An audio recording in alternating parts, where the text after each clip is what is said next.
Hello dear students and welcome to my YouTube channel. आज की इस वीडियो के अंदर हम रिस्पायरेटरी डिसऑर्डर्स को पढ़ने जा रहे हैं, यानी रिस्पायरेटरी सिस्टम के अंदर जो खराबियां, जो प्रॉब्लम्स सामने आते हैं उन्हें रिस्पायरेटरी डिसऑर्डर्स कहा जाता है। याद रखिएगा कि रिस्पायरेटरी डिसऑर्डर्स जो हैं वो जल्दी जल्दी सामने नहीं आते, क्योंकि हमारा जो रिस्पायरेटरी सिस्टम है इसके अंदर अल्लाह ताला ने बहुत सारे डिफेंस मैकेनिज्म रखे हैं। जैसे इसके अंदर म्यूकस है, सीलिया है, जो फॉरेन एजेंट अंदर दाखिल होते हैं जो कि प्रॉब्लम काज करते हैं, जैसे डस्ट है, पोलन है, वायरस हैं, बैक्टीरिया हैं, फंजाई हैं, इस तरह के बहुत सारे, इन्हें पैथोजन कहा जाता है। जैसे ही पैथोजन अंदर दाखिल होते हैं तो हमारा डिफेंस मैकेनिज्म जो है, हमारा जो रिस्पायरेटरी डिफेंस मैकेनिज्म है वो इनके खिलाफ काम करता है और इन्हें जल्दी जल्दी रिस्पायरेटरी डिसऑर्डर्स पैदा नहीं करने देता। लेकिन अगर कभी ऐसा हो जाए कि कोई शख्स जो है वो मुसलसल इन पैथोजेंस के सामने कंटिन्यूसली इन पैथोजेंस का सामना कर रहा हो, यानी मुसलसल डस्ट में काम कर रहा हो, मुसलसल उस इलाके में हो जहाँ बहुत ज़्यादा पोलन उड़ते हो, या फिर कोयले की कान वगैरह में काम करता हो जहाँ पर के कोयले की डस्ट वगैरह उड़ती रहती है, या फिर किसी ऐसी जगह में रह रहा हो जहाँ एनवायरमेंटल फैक्टर्स यानी अंडरग्राउंड जो बेसमेंट वगैरह होते हैं उसमें अगर रह रहा हो, तो ऐसे लोगों को फिर बहुत सारे प्रॉब्लम्स जो हैं रिस्पायरेटरी सिस्टम के सामने आ जाते हैं। नॉर्मली रिस्पायरेटरी सिस्टम के जो प्रॉब्लम्स है वो दो किस्म के होते हैं। एक होते हैं अपर रिस्पायरेटरी ट्रैक्ट डिसऑर्डर, दूसरे होते हैं लोअर रिस्पायरेटरी ट्रैक्ट। जैसे कि हमने मेरे इब्तदाई लेक्चर में रिस्पायरेटरी ट्रैक्ट को दो हिस्सों में डिवाइड किया था। यहाँ से ऊपर, फेरेंक्स से ऊपर अपर रिस्पायरेटरी ट्रैक्ट था और फेरेंक्स के नीचे लोअर रिस्पायरेटरी ट्रैक्ट था। अगर आपने वो लेक्चर नहीं देखा तो प्लीज उसे आप पहले वॉच कर लें। और अपर रेस्पिरेटरी ट्रैक्ट के अंदर हमारे पास सिर्फ दो डिसऑर्डर्स आते हैं, जिनमें होता है साइनोसाइटिस और ओटाइटिस मीडिया, जबकि लोअर रेस्पिरेटरी ट्रैक्ट के अंदर बहुत सारे डिसऑर्डर्स आते हैं। लेकिन आज हम सिर्फ अपर रेस्पिरेटरी ट्रैक्ट डिसऑर्डर्स की बात करेंगे। Upper respiratory tract are the most important, two are the most important upper respiratory tract, जैसे मैंने आपको बता दिया, डिसऑर्डर्स होते हैं।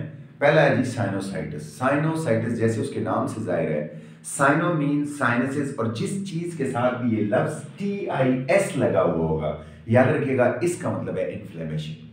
ठीक है, या आपने पीछे पढ़ा होगा cystitis, inflammation of urinary bladder. ठीक है, इसी तरह से यूरेथ्राइटिस, जहां पर भी मेनिंजाइटिस, टिस का लफ्ज जहां भी आएगा याद रखिएगा उसका मतलब होता है इन्फ्लेमेशन। तो यहां साइनसेस की बात हो रही है। Inflammation of sinuses is known as sinusitis. थोड़ा सा साइनसेस को समझाना चाह रहा हूं। इस तस्वीर पर गौर करें।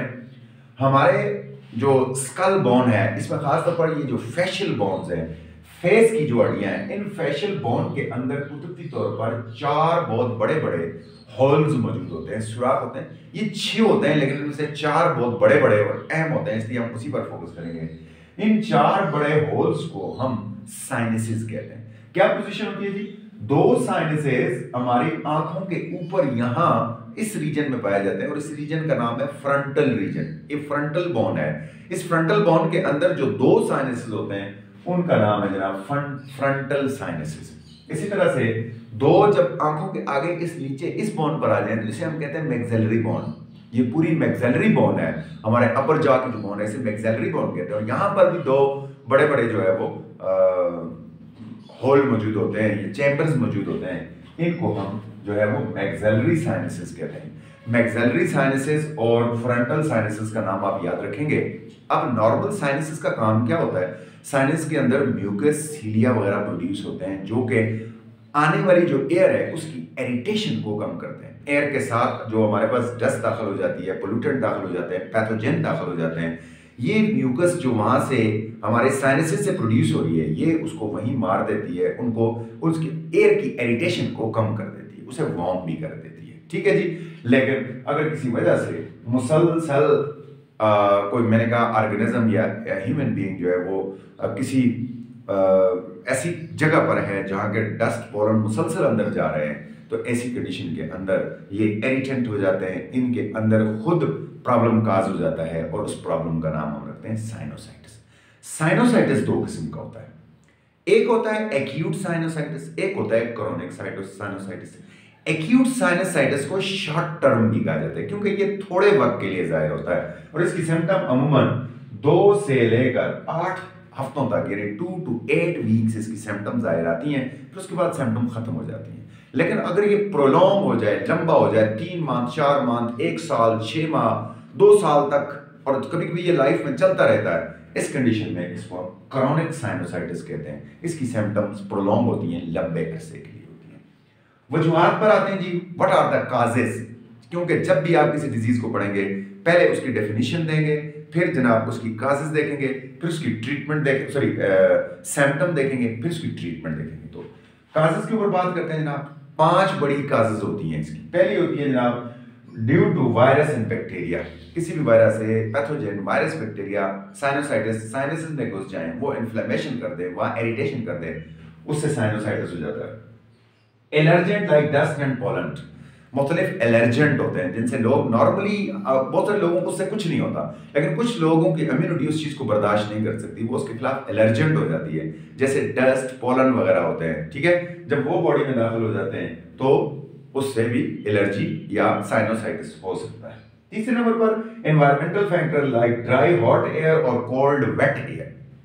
एनवायरमेंटल फैक्टर में खास तौर पर कोई आदमी मुसलसल ड्राई हॉट एयर में रह रहा है या फिर कोल्ड वेट एयर यानी ठंडी और ज्यादा नमी वाली एयर में रह रहा है, तो वहां भी साइनोसाइटिस क्रिएट हो सकता है। डेंटल इन्फेक्शन, अगर किसी ने दांत निकलवाया है या दांत के अंदर कोई इन्फेक्शन है, वो यहाँ से ट्रेवल होकर सीधा ऊपर जो है वो साइनसेस तक जा सकता है, वो भी साइनोसाइटिस का सकता है। एयर कंडीशनिंग सिस्टम, बहुत ज्यादा लोग जो एयर कंडीशन में बैठकर काम करते हैं, बाहर नहीं जाते, उनके यहाँ भी साइनोसाइटिस का प्रॉब्लम हो सकता है। उसके बाद आते हैं जनाब सिम्टम के ऊपर। 5 बड़ी सिम्टम है इसकी जनाब। कौन कौन सी? Following are the main symptoms of sinusitis.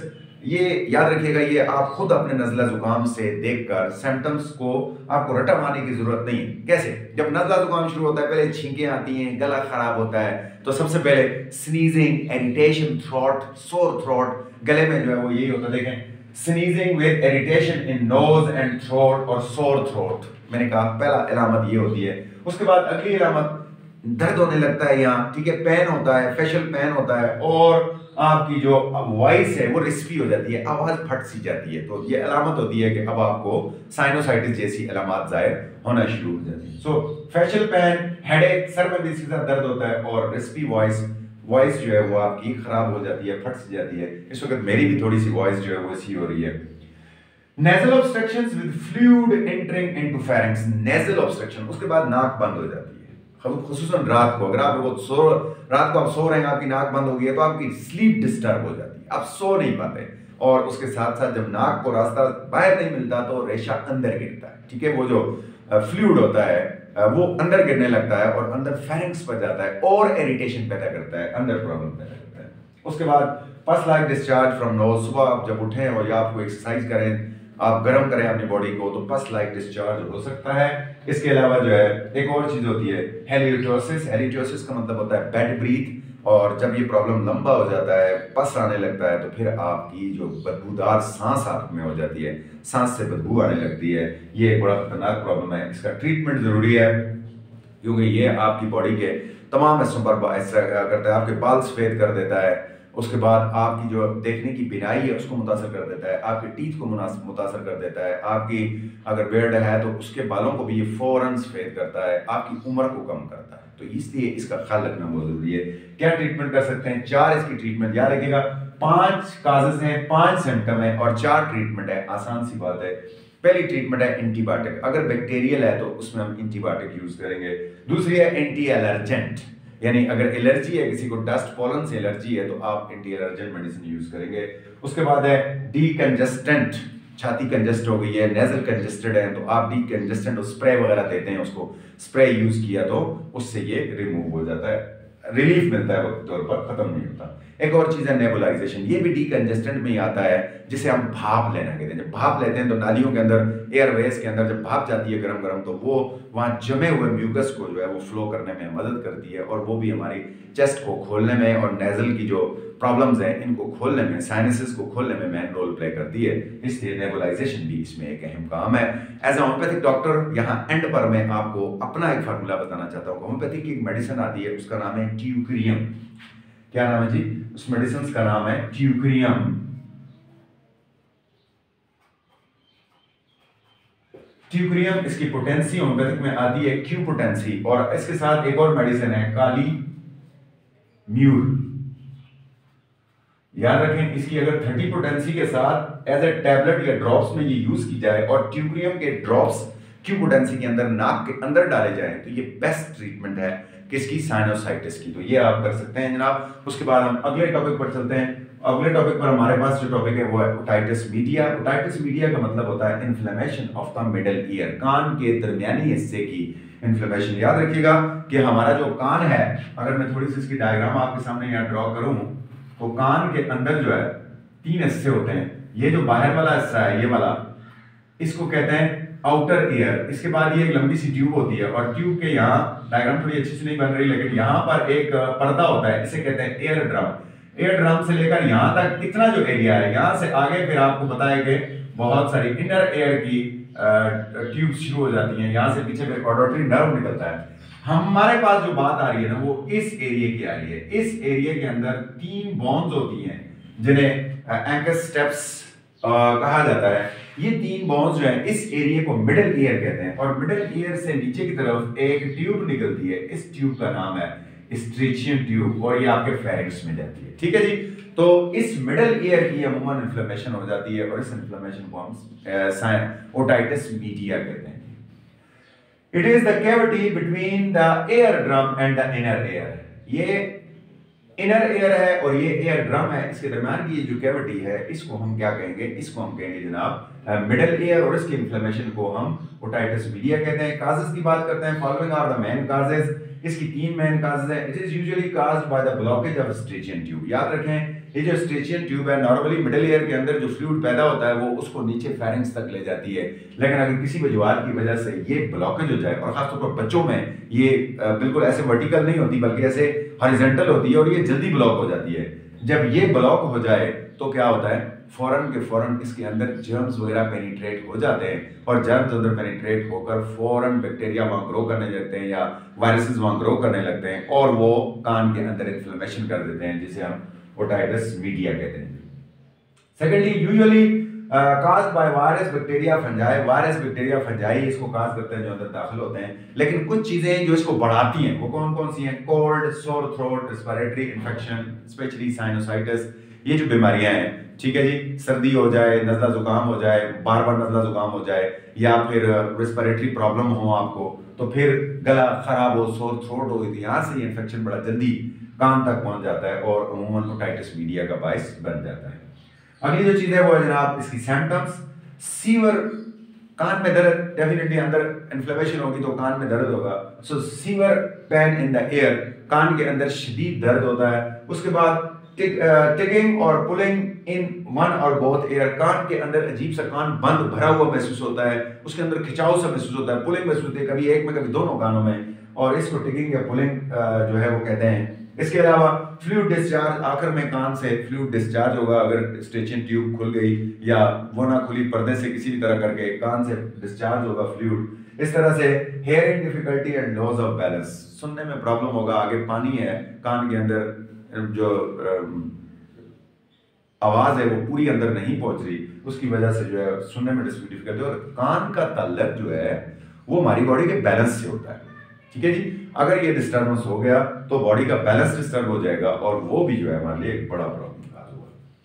Treatment के ऊपर बात करते हैं। Use of antibiotic and anti allergens medicines and treatment of respiratory infection या रेस्पिरेटरी प्रॉब्लम्स का इलाज करना, और एंटीबायोटिक और एंटी एलर्जेंट मेडिसिन्स जिससे कि ये काज होता है उनके यूज से हम जो है वो इस बीमारी से निजात हासिल कर सकते हैं। आई होप कि आपके लिए ये लेक्चर फायदेमंद साबित होगा। इजाजत दीजिए, अल्लाह हाफिज।